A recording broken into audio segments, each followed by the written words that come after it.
Alors, bonsoir à tous. Donc, merci d'être présents à notre événement. Ce soir, donc en Zoom, nous recevons Olivier Thomas, donc directeur général de Suez Trading en Europe. Et en fait, il va aborder trois points clés de sa carrière, de son parcours et de ce dans quoi il évolue actuellement. Donc voilà, il y aura toute une partie justement dédiée à son parcours avec une présentation, des conseils également. Une partie sur l'environnement, puisque forcément, Monsieur Thomas évolue dans un secteur qui est l'environnement, et puis il va nous expliquer à quel point ce domaine peut être porteur, et puis également la place de l'international dans une carrière, puisque je crois, Monsieur Thomas, que vous avez beaucoup évolué à l'international, et donc on aimerait avoir votre retour d'expérience par rapport à cela. Ok. Est-ce qu'on fait en français? Je vois qu'il y a une question ou vous préférez en anglais? Euh, alors, c'est au chat de nous le dire. Can be in English, it's no issue, up to you.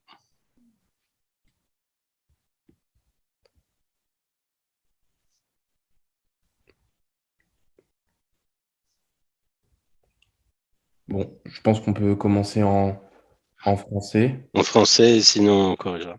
Ravi et merci pour votre invitation. Donc, Olivier Thomas. Ça fait quelques années que je suis sorti de Neoma et du 16e franco-britannique en 87. Et puis depuis, j'ai eu une carrière qui a été quand même souvent tournée vers l'international. Donc rapidement, j'ai fait 2 ans à Londres, puis 2 ans à Reims.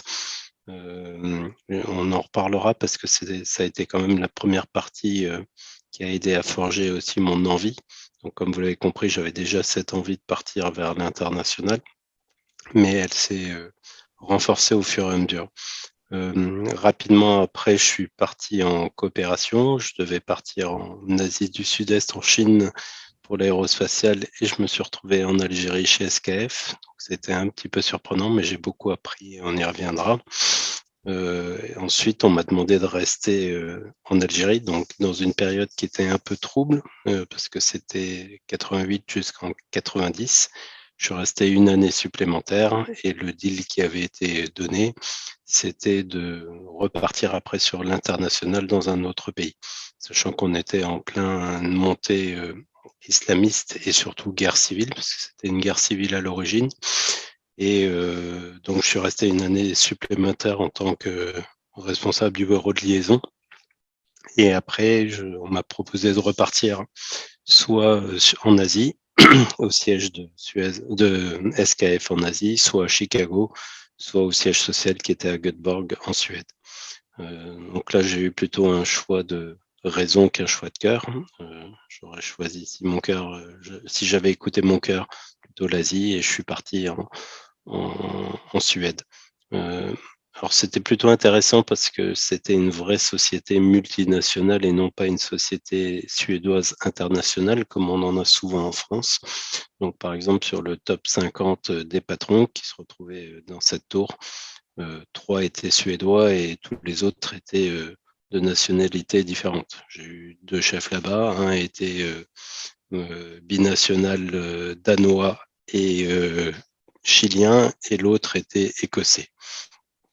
Donc là-bas, je me suis occupé principalement de la partie études stratégiques et pricing, donc entre autres tout ce qui était cross-boarding, c'est-à-dire tous les effets de change qu'il pouvait y avoir et les impacts sur les prix d'un pays à un autre et les trafics que ça pouvait entraîner, comme on le connaît de manière légale et réglementée sur la partie automobile, où de par des taxes diverses et variées dans les pays, ça peut changer.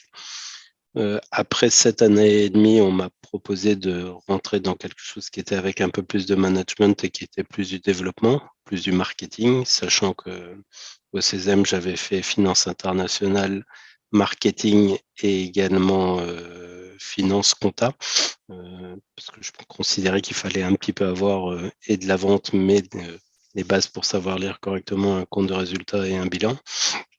Et donc, je me suis retrouvé en charge du développement de tous les nouveaux produits liés à l'automobile. Donc, c'était plutôt assez passionnant. Alors, c'était difficile de le faire à partir de Göteborg étant excentré des gros marchés automobiles européens. Donc, en quoi ça consistait? C'est-à-dire, c'était prendre un roulement. Jusqu'à présent, on vendait souvent des roulements, habits ou autres, sans rentrer dans la technique, avec une organisation qui était assez avancée à l'époque, parce qu'on avait des business lines, donc par type de roulement, et des géographies.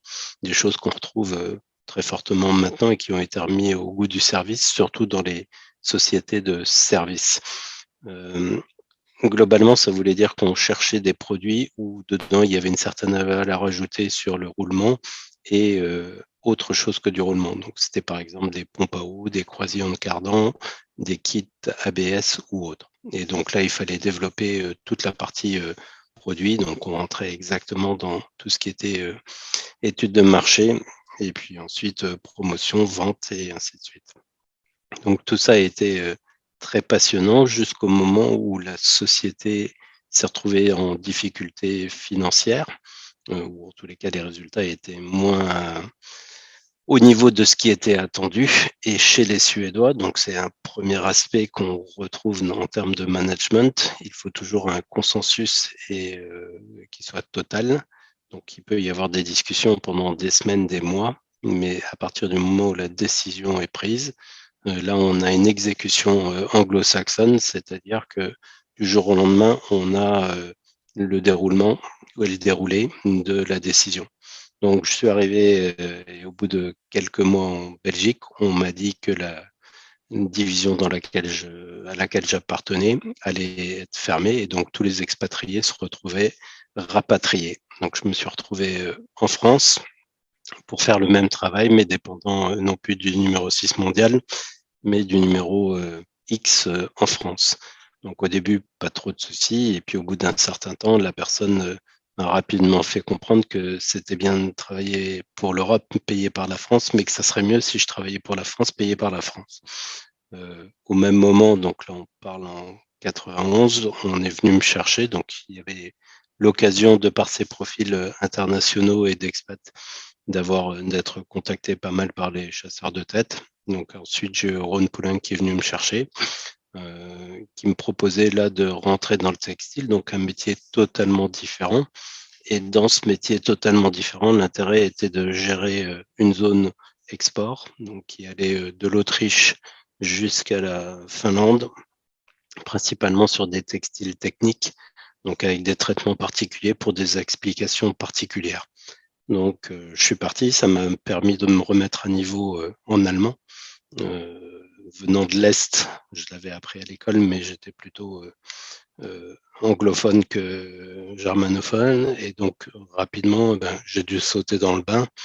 Et ça a été une grande expérience avec du management direct parce que c'était des agents et non plus des employés. Ce qui veut dire que le format de management est également différent. Ils travaillent pour une marque, mais ils travaillent aussi pour leur portefeuille. Donc, c'est déjà un format qui était un petit peu différent de ce que j'avais connu quand c'était des salariés. Tout ça s'est bien passé jusqu'au moment où, dans la partie textile, on a eu une délocalisation de plus en plus forte et qui s'est accélérée, que ce soit sur les pays du Maghreb ou que ce soit plus lointain en Asie du Sud-Est. Et donc là, à la différence de SKF qui avait fait des séparations mais qui gardait les personnes, Ron Poulenc, dans son cas, vendait la division avec les assets, les personnes et tout l'ensemble. Et donc ça a été racheté par une société privée qui avait un complément de gamme qui était plutôt positif pour eux, si ce n'est que bien évidemment, et je n'en ai pas de problématique particulière, quand la famille est arrivée, sont arrivés les deux frères, les deux belles-sœurs et ainsi de suite. Donc, ce qui veut dire que en termes de visibilité sur une évolution de carrière, ça se retrouvait relativement limité. Donc, je suis resté une grosse année et demie, très formateur, bien pour se remettre au niveau linguistique du nouveau type de management. Et là, j'ai été à nouveau chassé. Et donc, c'est Suez, donc, qui à l'époque, pour sa division déchets, valorisation, recyclable, s'appelait CITA, qui est venu me chercher. Là, on était plutôt dans des opérations qui étaient différentes. C'était grand groupe. donc deuxième grand groupe national et mondial, le premier étant Veolia, numéro 1 français et numéro 1 mondial, principalement dans l'eau. Et on se retrouvait en 94 avec les grands contrats internationaux, c'est-à-dire les grands contrats d'eau ou de déchets, que ce soit l'Argentine, Porto Rico, Manille, j'en passe et des meilleurs. Donc je suis rentré, ne venant pas du monde du déchet, ne venant pas du monde de la collectivité, on m'a dit ça serait bien que tu te formes un petit peu. Donc j'ai été patron d'agence dans le Nord-Est, à côté de Nancy, avec des expériences qui étaient très intéressantes en termes de collectivité, mais surtout avec des apports de choses que j'avais appris ailleurs sur comment traiter d'industriel à industriel en B2B. Et d'une agence qui faisait 50 millions qui faisait 30 millions et qui faisait 8 millions de pertes, donc plutôt assez catastrophique. Bien évidemment, on ne l'avait pas décrit aussi noir, mais plutôt rose clair. On a rapidement gagné de par cette approche et cette connaissance du monde industriel, 1, 2, 3 contrats qui étaient entre autres pour Trémousson et ça, c'est-à-dire l'équivalent de Michelin à Clermont. Et donc tout ça a permis de doubler en moins de 3 ans la taille de l'agence et de revenir positif. Et puis ensuite, on m'a proposé mon premier poste de DG. Donc je pensais partir à l'étranger, mais entre-temps, 95-96, on se retrouve avec beaucoup de grands contrats, que ce soit dans les services Veolia, Suez dont on parlait, mais également dans la téléphonie Orange et autres, sont revenus les valides vides, avec pas mal de dettes toutes crédits, que ce soit pour l'Argentine ou d'autres pays qui sont devenus insolvables. Et donc, je ne suis pas reparti aussi vite que prévu. On m'a proposé de prendre une direction générale d'une société dont nous venions de faire l'acquisition. Et donc, reprendre la relève, c'était une société familiale qui faisait des palettes en bois, donc palettes pour le transport. Alors, quel lien avec les poubelles ou le recyclage? C'est juste quand on travaille dans un grand compte national type Renault, Peugeot ou Philips à l'époque, la plupart des équipements ou des pièces qui étaient livrées étaient sur palette. Et donc, il y avait la possibilité dans des offres globales de services proposés à ces grands comptes nationaux. On ne pouvait pas seulement proposer du broyage de bois avec un coût, mais on devait faire du réemploi de palettes qui avaient une valeur. Ça a été une très très grande expérience parce que c'est vraiment ce qui m'a permis entre guillemets de gérer un centre de profit par la gestion des coûts et de savoir compter les pièces jaunes et non pas les billets. C'est-à-dire que très clairement, ça date, 99, le prix moyen d'une palette était de 11 francs 70, c'est-à-dire que dalle, et on en faisait 11 millions. Donc, ce qui veut dire que chaque fois, on devait gérer le kilomètre, la hauteur des ponts pour savoir combien on pouvait charger au maximum de palettes. Et c'est ce qui faisait la grande différence par rapport aux suiveurs. Donc, une expérience humaine et une expérience de management. Là, c'était basé à Saint-Malo, mais avec des sociétés un peu partout.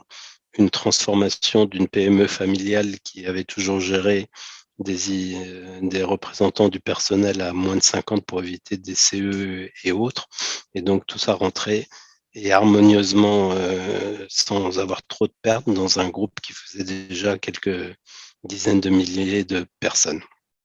Au bout de 4 ans, donc une fois encore, on m'a proposé de reprendre la direction générale sur toute la façade ouest, donc de Dreux jusqu'à Bayonne, pour tout ce qui était assainissement, maintenance industrielle et déchets dangereux liquides. Donc d'autres types de moyens, tout ce qui touchait à de l'aspiration principalement, avec une quinzaine d'agences. Donc c'était intéressant parce que c'était métier d'homme, des métiers d'ultra-réactivité, mais où on avait beaucoup de réactivité, moins de vision. Donc, il fallait écrire une stratégie et à partir de là, savoir garder sa réactivité. Tout ça a duré 4 ans avant qu'on me redemande de bouger, donc là vers Paris, pour m'occuper dans un premier temps de toute la partie déchets des entreprises et valorisation d'Île-de-France, qui était la plus grande des filiales. Donc là, il y avait comme clients des gens comme Disney, Aéroport de Paris, qui est un gros syndic avec 500 personnes, mais ce sont des contrats à plusieurs dizaines de millions d'euros, avec des gros renouvellements. Et puis, la, la, la fusion, entre guillemets, de deux types de sociétés qui étaient une plutôt armée régulière et l'autre plutôt un peu pirate, donc avec des pratiques qui étaient d'un autre temps et où tout ça, il fallait garder le meilleur de chacun et surtout pas le pire des deux. Donc ça a été plutôt une belle réussite dans un contexte syndical extrêmement fort. Et quand on est à Paris, une grève de poubelle pendant 2 jours, ça monte pas seulement chez le maire de l'arrondissement, et même si ça monte chez le maire, le maire est souvent un personnage public national, donc très rapidement, la partie sociale était extrêmement importante. Et quand je parlais tout à l'heure de mon expérience en Algérie, très clairement, elle m'a aidé beaucoup en Île-de-France, où dans les équipes, j'avais 1000 personnes à peu près, j'avais 35 nationalités. Donc savoir parler et avoir vécu en Algérie et beaucoup voyagé dans le Maghreb, dont beaucoup de personnes opérationnelles étaient issues, ou plus au sud encore, était important pour bien connaître. Et puis ensuite, on m'a demandé de m'occuper de la partie de négoce. Donc j'en avais fait une partie sur la partie palette. J'ai commencé par la France pendant 2 ans où il a fallu restructurer et mettre en place toute une organisation qui a été plutôt une belle réussite et plus rapidement que prévu, avant qu'on me propose de refaire la même chose en organisation matricielle opérationnelle sur les 9 filiales que nous avions en Europe. Voilà en quelques minutes le parcours. Je ne sais pas si ça répond. Si vous avez des questions, n'hésitez pas. Et donc là, bien évidemment, juste pour redonner, donc Veolia a racheté une partie de Suez. Moi, je suis resté Suez. Je vais garder de l'international, moins de pays parce que nombre ont été rachetés par Veolia, mais avec des développements sur d'autres dimensions qui sont d'importance actuellement, dont on pourra reparler plus tard, c'est-à-dire tous les combustibles alternatifs, le bois que vous connaissez, mais également après des formats de déchets qui vont être plus ou moins riches en carbone ou moins riches en carbone non fossile et qui servent à remplacer le charbon, le petcoke ou le gaz. Donc, ce qui permet de décarboner les gros industriels énergivores, les papetiers, les acéristes, tout un ensemble de choses. Donc, où là, il y a tout à créer au niveau français, qui est très en retard, parce qu'historiquement, on est plutôt un pays où on enfouissait beaucoup, donc les centres d'enfouissement ou décharges dans l'ancien temps, où on brûlait en UVE, donc unité de valorisation énergétique, incinérateurs, qui font plutôt de l'électricité et où on doit arriver maintenant pour avoir une meilleure efficience énergétique à faire de la vapeur ou d'autres choses, de l'eau chaude pour les logements, pour des activités industrielles ou commerciales.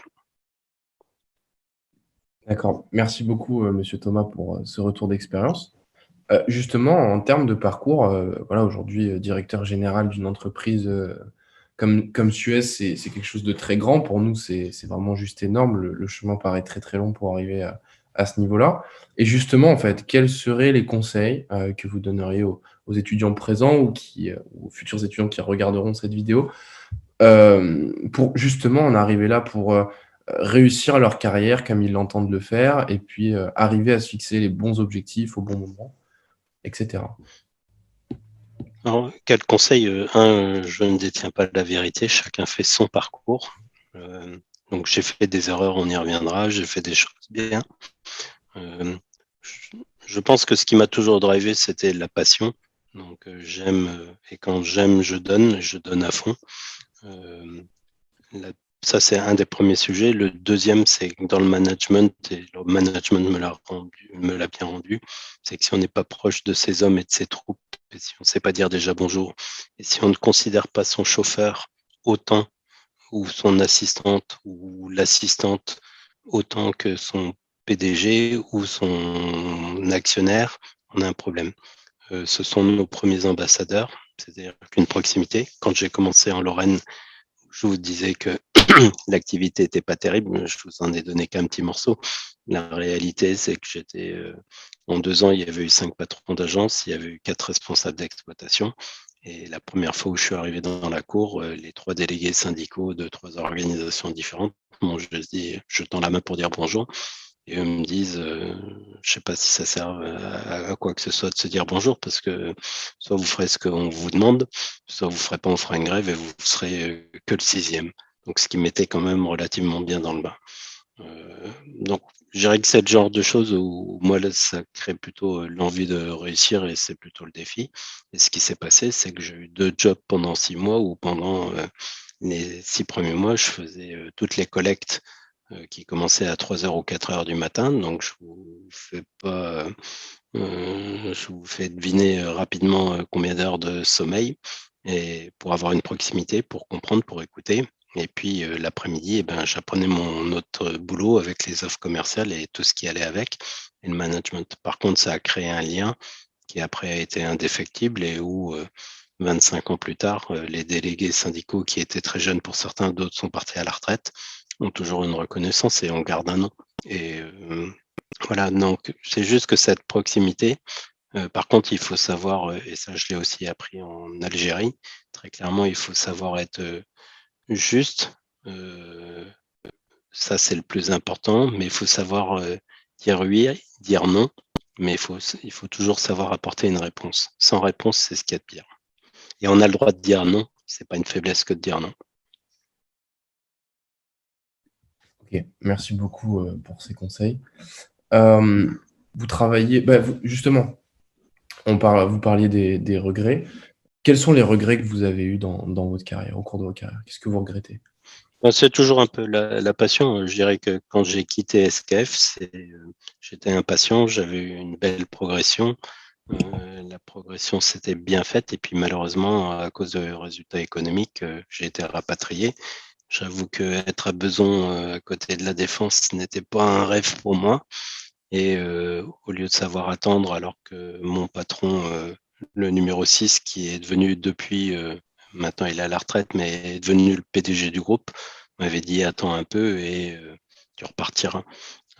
Sauf que j'ai été assez impatient et quand j'ai attendu 4 mois, 5 mois et aussi des mois, j'avais pas de nouvelles et d'autres propositions, je me suis fait laisser tenter par une offre, ce que j'ai suivi. Donc, c'est pas des regrets, j'ai pas de regrets, c'est juste des occasions manquées. Et si on fait un retour en arrière, c'est juste le fait de se rendre compte que ce que moi j'ai appris, je suis plutôt quelqu'un d'impulsif, mais j'ai appris maintenant à tourner 7 fois ma langue. Il faut prendre des décisions, ne pas en prendre, c'est ce qui est de pire. On peut prendre des décisions rapides, mais il faut qu'elles soient réfléchies. Des fois, ça va être 3 secondes, des fois, ça va être 3 jours, parce qu'il y a d'autres conséquences qu'il va falloir identifier, c'est tout. Justement, j'avais une question aussi sur ça. Vous parliez de l'impulsivité, donc vous aviez des défauts à vos débuts, et donc vous expliquez que vous avez réussi à travailler dessus et puis finalement en faire une force. Justement, comment en fait on y arrive? Comment avec le temps, bien évidemment, on arrive à changer? Qu'est-ce qui vous a fait évoluer? Quand on prend une baffe ou 2 baffes et qu'on a juste l'honnêteté de se regarder dans la glace et de comprendre en quoi ça a raté, je pense que si on se ment pas, on arrive à la conclusion et on le travaille. Ce qui veut pas dire que globalement, moi, ce que j'ai toujours développé, vous me demandiez pourquoi, entre guillemets, on peut dire que j'ai réussi et même si pour moi, je considère pas avoir réussi, j'ai un beau parcours, mais comme tant d'autres et comme d'autres bien mieux.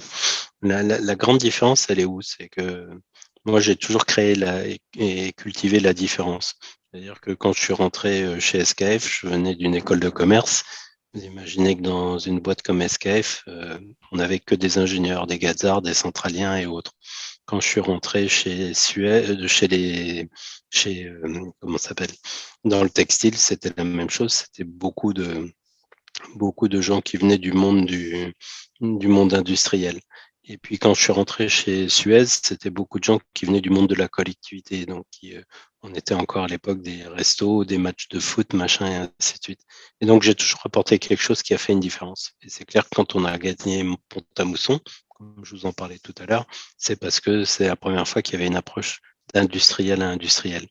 Et de la même façon que chez SKF, quand je suis rentré en stage, puis après, où ils m'ont gardé pour faire la copée et le reste, c'est parce que j'apportais un regard marketing qui était inconnu pour un ingénieur qui va plutôt parler des caractéristiques techniques.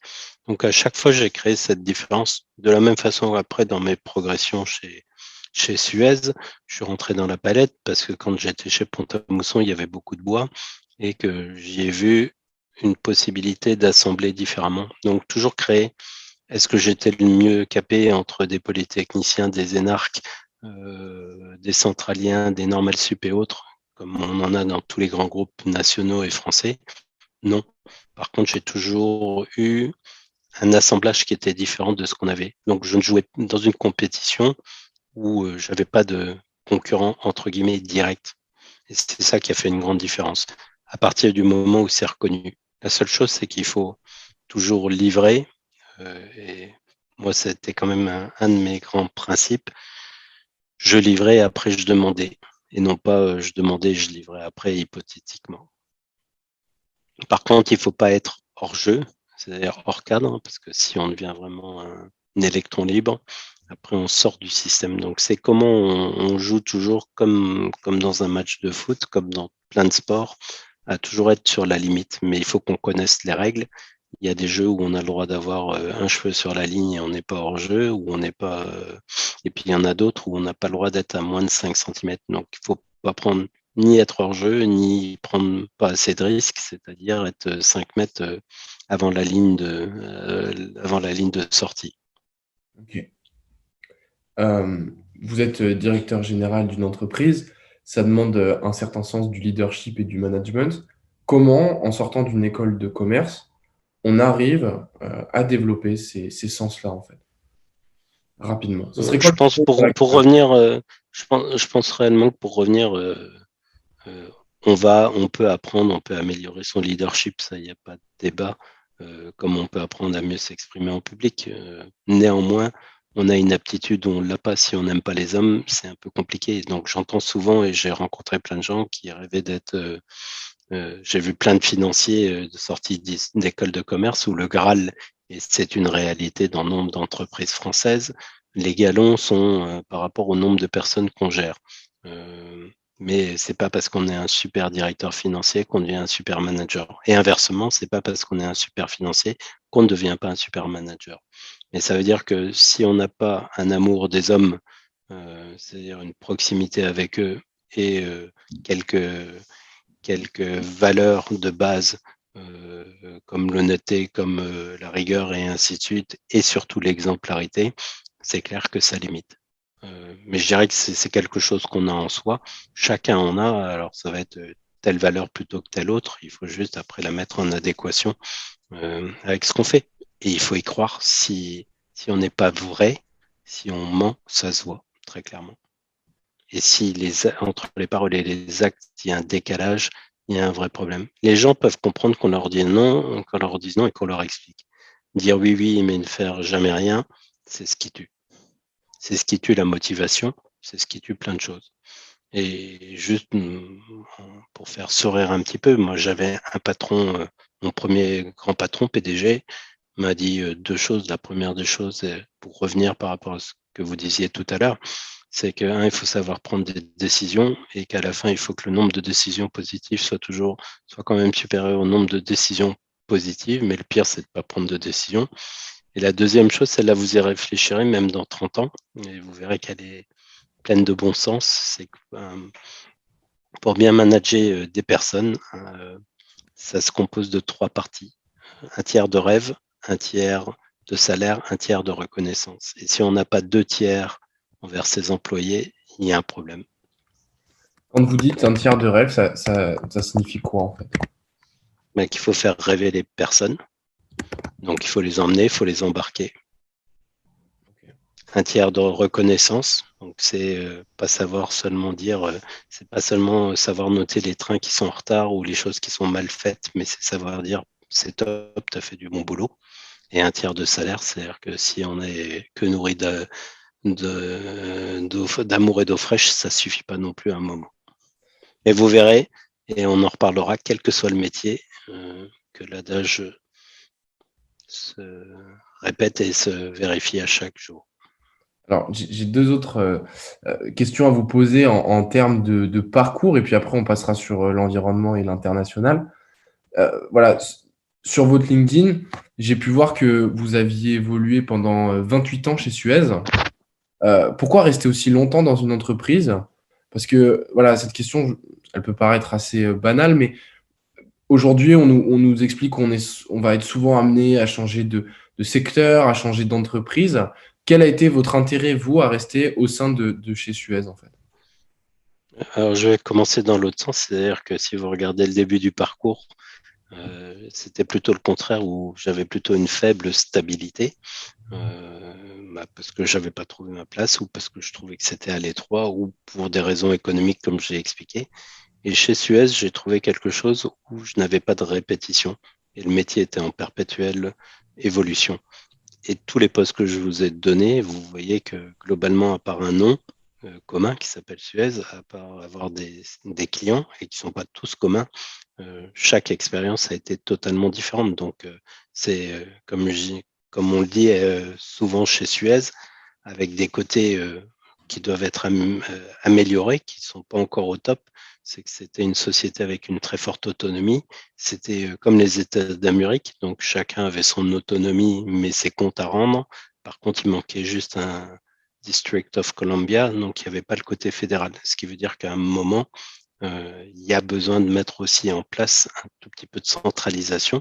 Ça ne veut pas dire d'ultra-centralisation, mais donner des règles ou des directives pour certains sujets qui doivent être régaliennes et communes à chacun, et néanmoins garder une grande autonomie au reste.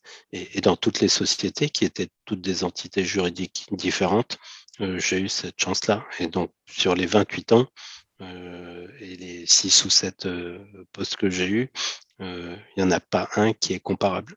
Et même à l'intérieur de chacun de ces postes, l'évolution réglementaire, sociétale, environnementale, financière, fiscale et autres font que chaque jour est un nouveau jour et il n'y a pas un mois où, là si je parle du prix des commodités, carton, papier, plastique, entre d'un côté les exportations chinoises qui ont été interdites, de l'autre côté des constructions, de l'autre côté des réglementations nationales européennes, les prix de l'énergie, les prix du gaz, les prix des produits chimiques, les tensions politiques du moment, tous les jours, sans exception, il y a quelque chose de neuf qui arrive.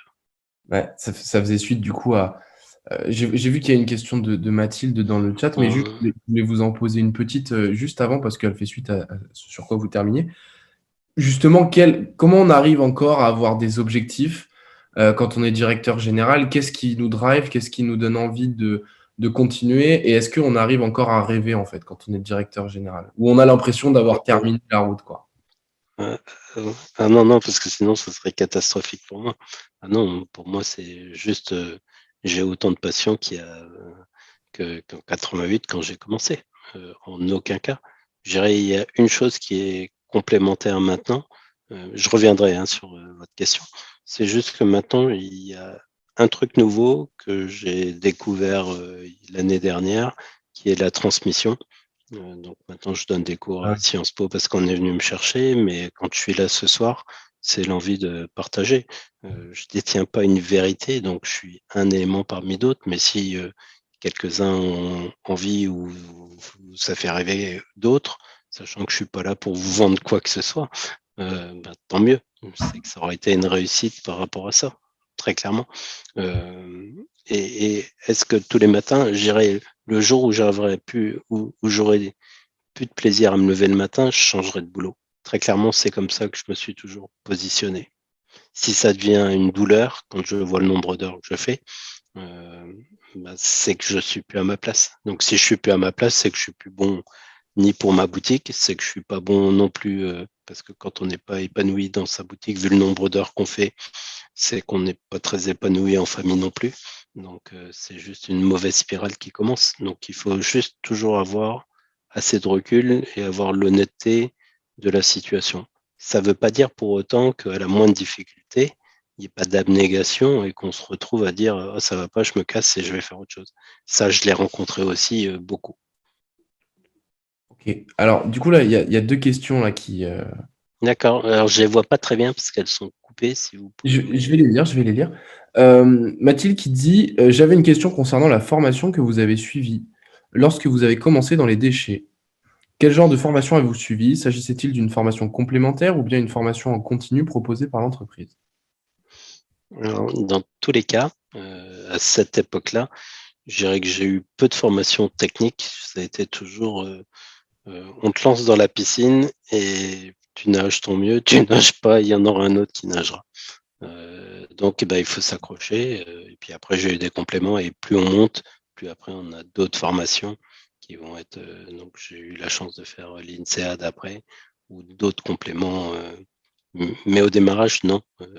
C'était plutôt toujours une urgence et tout de suite, on vous lance dans le grand bain. La seule chose, c'est qu'il faut apprendre à survivre au démarrage et puis remonter, se calmer. Ça, c'est aussi une image que j'aime bien. Quand on vous balance dans l'eau, il y a toujours un courant. Si d'entrée vous voulez nager contre le courant, ça marche pas. Donc, dans un premier temps, on se laisse porter par le courant. On va sur des eaux plus calmes et après, on peut remonter le courant. C'est comme ça qu'on crée son architecture, c'est comme ça qu'on crée ses équipes, c'est comme ça qu'on crée une dynamique sans être violent, ni brutal, ni à gueuler. Je prends volontairement des expressions fortes, mais un management, ça se passe pas obligatoirement en criant ou autre. Des fois, un regard est aussi glaçant et veut dire tout autant que une expression forte. Après, c'est le caractère de chacun, mais en tous les cas, je crois ne jamais avoir élevé la voix dans ma carrière professionnelle. Pour autant, mes patrons comme moi ou comme les personnes qui ont travaillé pour moi et avec moi savent exactement quand ça va bien et quand ça va moins bien. Il y a une deuxième question de You qui dit comment a vécu. Je ne sais pas si j'ai répondu à Mathilde. Donc non, je ne vais pas dire que j'avais un parcours d'intégration. On en a dans certains cas, ça existe pour 4 ou 5 personnes qui sont présélectionnées sur des concours ou des bourses particulières qui vont avoir un parcours d'intégration très particulier. Mais sinon, alors il y en a de plus en plus maintenant, mais à mon époque, je ne peux pas dire que j'en ai eu beaucoup. J'ai appris sur le tas et c'était pas plus mal. Ok. Du coup, là, on va partir sur sur la partie internationale, justement, avec une question de You qui dit comment a vécu votre famille, vos enfants, lors des changements géographiques? Est-ce que vous avez toujours privilégié votre carrière professionnelle? Alors, est-ce que ça a été une réussite? Non, pas spécialement pour la totalité, parce que j'ai divorcé une fois. Donc, sans rentrer dans ma vie personnelle, globalement, mon épouse m'a suivi, ma première épouse m'a suivi, alors, pas en Algérie, mais elle est venue plusieurs fois. C'était pas vraiment l'endroit ni le moment à l'époque. Ensuite, elle m'a suivi en Suède, en Belgique, en France. Donc, mais après, c'est juste que sa carrière a été mise en veilleuse par rapport à la mienne. Et c'est clair que moi, plus ça avançait, plus j'ai eu d'adrénaline. Et après, on a un déphasage. Et ça, il faut y faire attention. C'est-à-dire que quand on n'y fait pas attention, on ne vit plus dans le même monde, on vit plus avec, mais on vit de plus en plus à côté. Donc ça m'a coûté un mariage et un divorce. Par contre, mon épouse actuelle est avocate, donc elle a aussi un rythme qui est soutenu, mais où on arrive à gérer correctement les choses. C'est-à-dire que là, je fais beaucoup d'international, mais basé de Paris. Donc j'ai pas de souci à avoir des petites nuits. L'important, c'est de dormir vite plutôt que de dormir longuement. Mais ça veut dire que je fais attention à pas partir pendant 3 semaines ou un mois. Je préfère demain, ce soir demain je dois partir à 4 heures, je rentrerai demain soir à 23 heures. Voilà. Après, c'est juste comme un marathon, c'est-à-dire que c'est des efforts, ça semble toujours compliqué, Ce qui est compliqué, c'est quand on a des ruptures de rythme. C'est-à-dire que quand on va bouger, puis après avoir une période où on ne bouge plus ou autre, c'est plutôt la partie disruptive qui va amener la fatigue et autres. Ça, c'est un premier sujet. Le deuxième sujet, c'est vraiment de faire attention quand on a des grandes à pouvoir apporter. Donc, par exemple, la semaine dernière, j'étais pendant 4 jours à Berlin. Alors, je peux pas le faire à chaque fois, mais mon épouse est venue et ma fille sont venues le week-end. Donc, ce qui fait aussi qu'on fait attention pour éviter ce genre de choses. Et ce qui permet aussi d'ouvrir les esprits à d'autres cultures et à d'autres connaissances. Ok. Donc, il y a quand même un certain rythme de vie dont vous parlez qui a l'air vraiment très soutenu. Comment on Oui, arrive alors justement... il y a aussi les personnalités. Hein. C'est pas parce qu'on fait beaucoup d'heures qu'on est efficace. Moi, j'avoue que, comme vous l'avez compris, je suis toujours quelqu'un de très terrain, avec, bon, je dirais, une écriture et une vision stratégique, mais j'aime bien m'assurer. Et l'expérience a montré que j'ai dû faire ça pour sortir de la piscine et remonter à la surface. Ce qui veut dire que j'aime mon travail et que je compte pas mes heures. Voilà. Donc, c'est clair que tout le monde n'est pas comme ça, tous les jobs sont pas comme ça, toutes les entreprises sont pas comme ça. Après, ce qui est important, c'est d'arriver à avoir un équilibre. Donc, moi, ce que j'ai appris, c'est à se séparer après dans les moments où je coupais, même si mon téléphone n'est jamais coupé, mais c'est d'apprendre à séparer. Quand mon téléphone sonne, je suis au boulot. Quand je suis avec vous, je suis avec vous. Par contre, quand ça se terminera, j'ai autre chose derrière et je passe à autre chose. Et ça, c'est important. C'est-à-dire que si on n'a pas d'étanchéité, là, on se fait vite euh, emmener vers le fond, pas de manière très positive. Et on arrive à gérer le peu de sommeil, une cadence toujours importante et difficile. Comment est-ce que, là c'est une question qui me vient comme ça, mais comment on Ouais. arrive à toujours prendre les bonnes décisions, arriver à être lucide quand il y a de la fatigue, quand il y a de la route, quand il y a des longs trajets en avion? Est-ce que on n'est pas, est-ce qu'il n'y a pas une difficulté à ne pas être impacté par ce rythme de vie vraiment important et conséquent? Ce qui compte, c'est vraiment la régularité. C'est si vous faites du 100 mètres et si vous faites du marathon et que vous alternez, c'est très compliqué. Si par contre vous êtes toujours dans une course de fond avec un rythme, par contre il faut être régulier. Si c'est pour se coucher une fois à 7 heures et une fois à 3 heures et le lendemain, ça tient pas. Par contre, si on a un rythme de vie qui est régulier, on tient dans la distance, très clairement. D'accord, donc c'est une question Et j'ai d'habitude. pas eu de burn. C'est une question d'habitude, d'entraînement. C'est toujours la même chose. C'est comme le sport, je dirais là-dessus. Ok.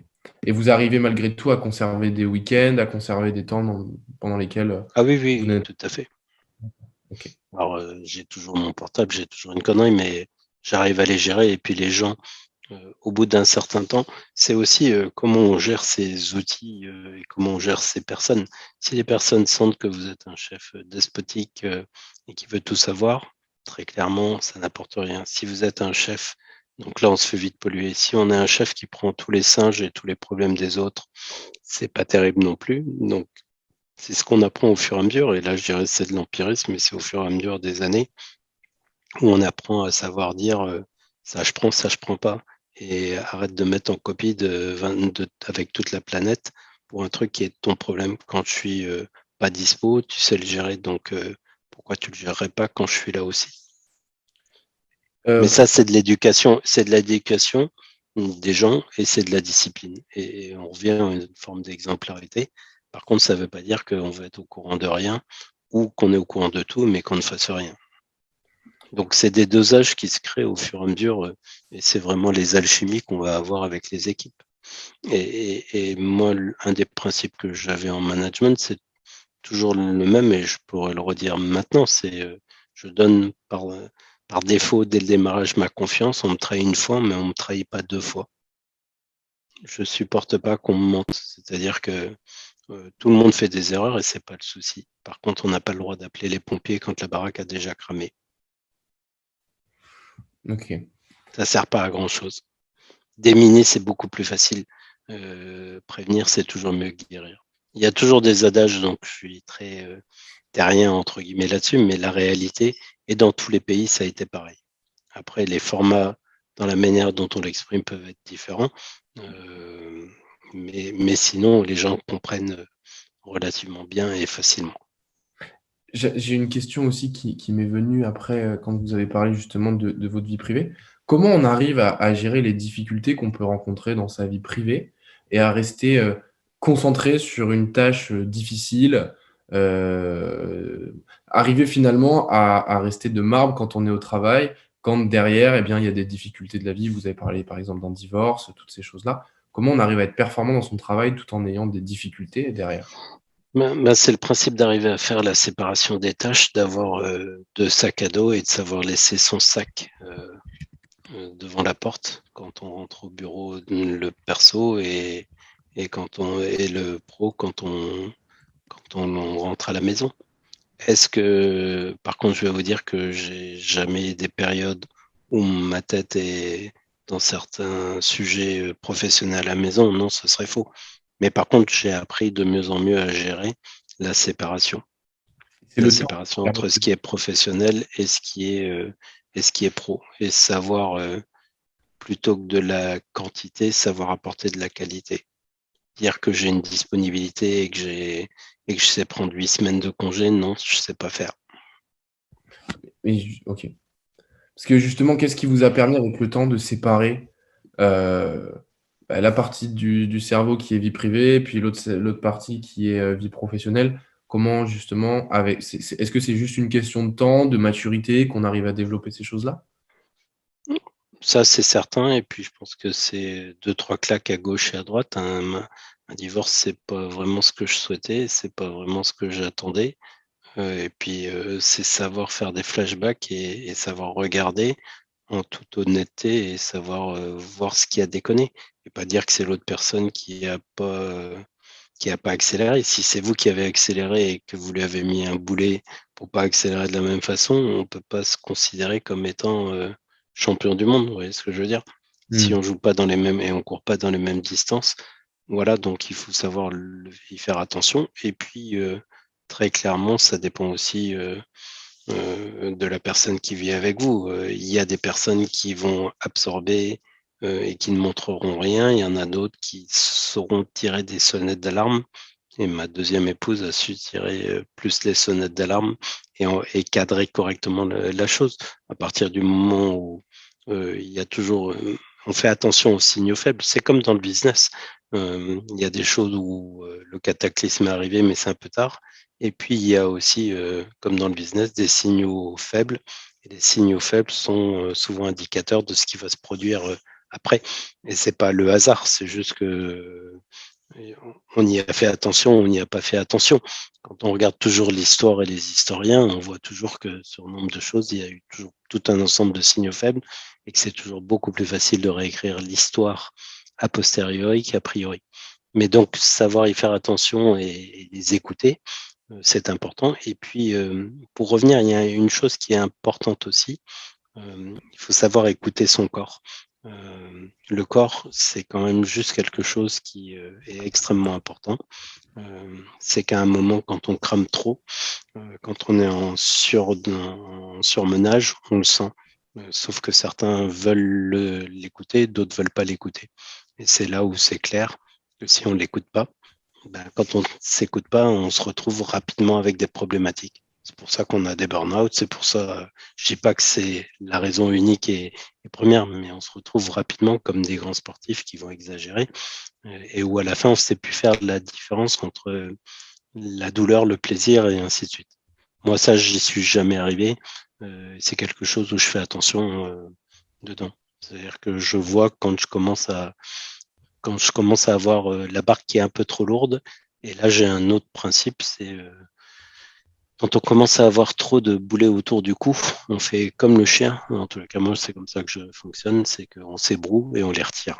Et après, on se rend compte que, on reprend du recul et que sur les 25 boulets qu'on a autour du cou, les 15 boulets, il y en a 5 qui sont des vraies choses qu'on doit traiter et puis qu'il y en a 4 qu'on s'est mises, on ne sait même pas pourquoi, qu'il y en a 5 qui sont reliés à autre chose Donc, on peut en prendre un au lieu des 4, vous voyez ce que je veux dire, au lieu des 5. Et ça, c'est un principe qui a plutôt bien marché. Donc, c'est du très pratico-pratique que je vous donne, mais qui est lié aussi à chacune des personnes. Mais ça a évité des problématiques de santé ou autres, hein, parce que personne n'est à l'abri. C'est clair que les rythmes, il faut y faire attention et qu'au fur et à mesure, en ce moment, vous pouvez peut-être encore faire la fête de nuits d'affilée. Pour moi, ça va être un peu plus compliqué. Voilà, et au fur et à mesure, dans 10 ans, on en reparle, dans 20, on en reparle, dans 30, on en reparle. Après, c'est comment on gère correctement. C'est la même chose que vous demandiez pour les décalages. C'est clair que là-dessus, je fais toujours gaffe à essayer de prendre des vols de nuit, même si je dors 5 heures ou 4 heures. J'arrive en pleine forme le lendemain. Quand je rentre de Chine, je prends le vol toujours de nuit qui arrive à 5 heures. Je vais prendre une douche, je vais bosser jusqu'à arriver, rentrer pour 9h30, 10h, et on fait une nuit à peu près correcte, ce qui veut dire que la récupération est beaucoup plus rapide. Après, des fois, ça marche plus ou moins bien. Mais voilà, c'est des petits trucs au fur et à mesure qu'on apprend. C'est quand même un train de vie très, très, très intense. Non, mais c'est pas mon quotidien non plus d'être tout le temps comme ça.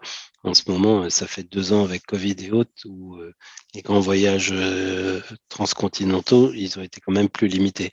Par contre, c'est clair que les transcontinentaux, on a un décalage, c'est clair, mais sont souvent moins fatigants que de faire de l'Europe tous les jours ou 2 fois ou 3 fois par semaine. Le premier avion est à 6h30 ou à 7h. Donc le départ est quand même assez court et la journée est intense avant de revenir. You disait tout à l'heure, elle revenait sur la métaphore, elle disait que j'adore cette métaphore de courant et contre-courant.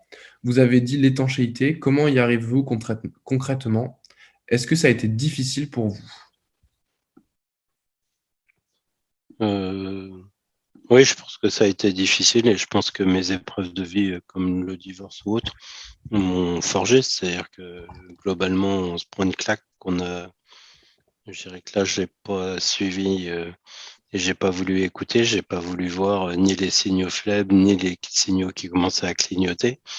Et puis qu'à partir de ça, je me suis donné juste une manière de vivre qui soit différente.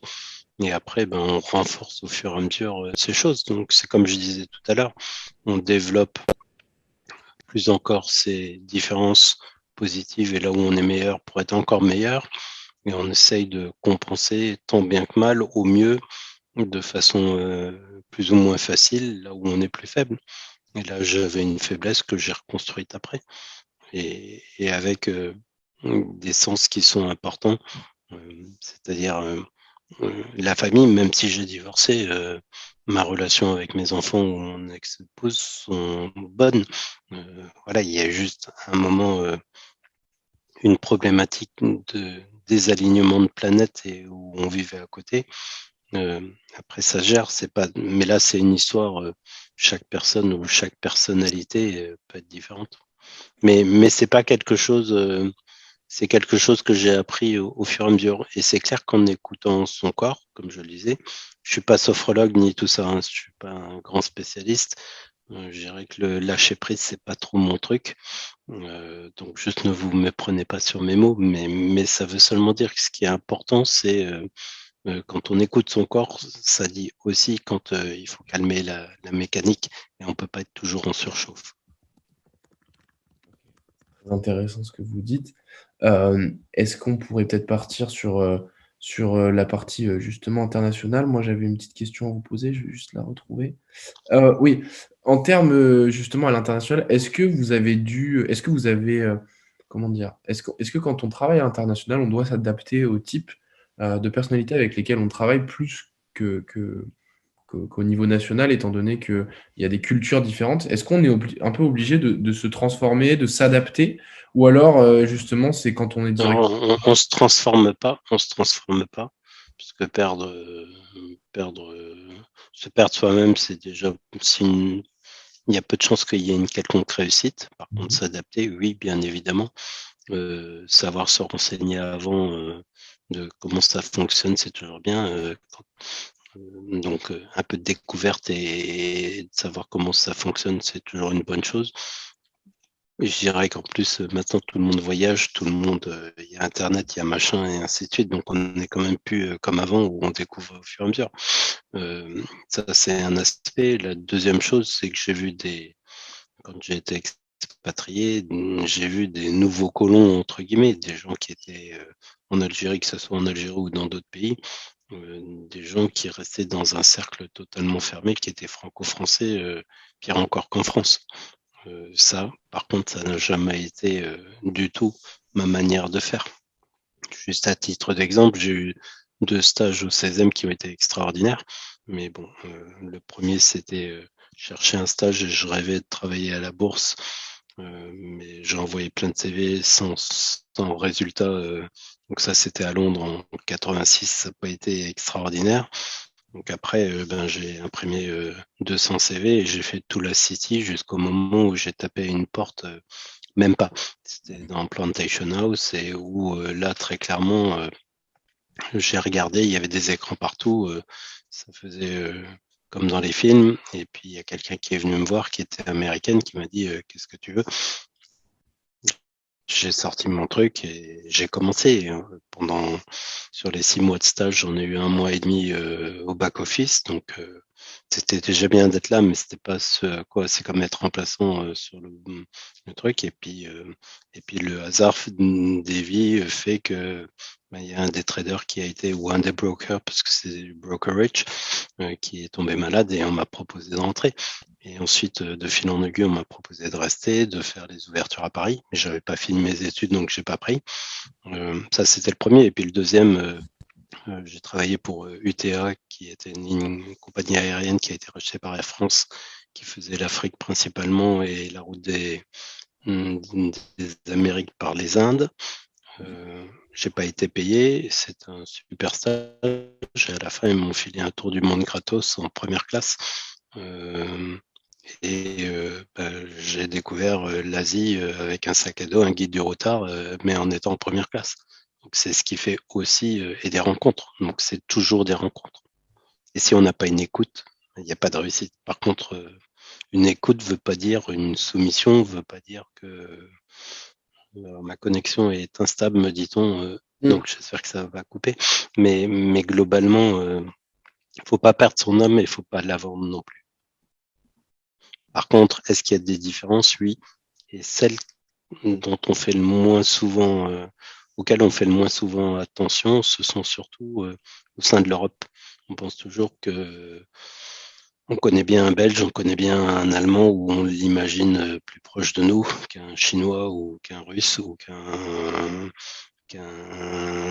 personne du Moyen-Orient. Et donc on fait souvent plus attention là où on a une grande différence de mode de vie.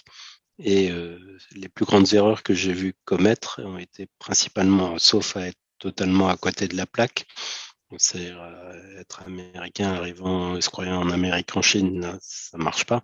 Mais j'ai souvent vu des Français mal appréhender, par exemple, des marchés où les Hollandais sont des bien meilleurs commerçants que nous, ou en Autriche où il y a une autre façon de faire, ou en Allemagne, et ainsi de suite. Donc oui, c'est clair que ça fait une différence. Et la deuxième chose, c'est clair que même quand on parle 3 mots, quand on est en Allemagne, par exemple, parler anglais, c'est bien, mais parler allemand, ça crée un autre lien et ça crée une autre relation. Ok. Merci beaucoup pour cette réponse. Moi, j'ai fait le tour des questions que j'avais préparées. Est-ce qu'il y a est-ce qu'il y a un ou des spectateurs qui ont des questions? Et puis, voilà. Ou alors, si vous avez quelque chose à rajouter. Non, voilà, mais croyez en vous, donnez-vous les moyens. Et la chance, c'est pas quelque chose qui tombe, ça se cultive. C'est comme les trains, il y en a qui passent, on les prend ou on les prend pas. Et il n'y a pas d'erreur, en tous les cas, être dans la nostalgie n'apporte rien. On peut faire des erreurs et tout le monde en fait. J'en ai fait, vous en ferez. La seule chose, c'est savoir tirer le retour d'expérience et pourquoi on a fait l'erreur et ne pas la recommettre. C'est ça qui est important. Et après, savoir rebondir.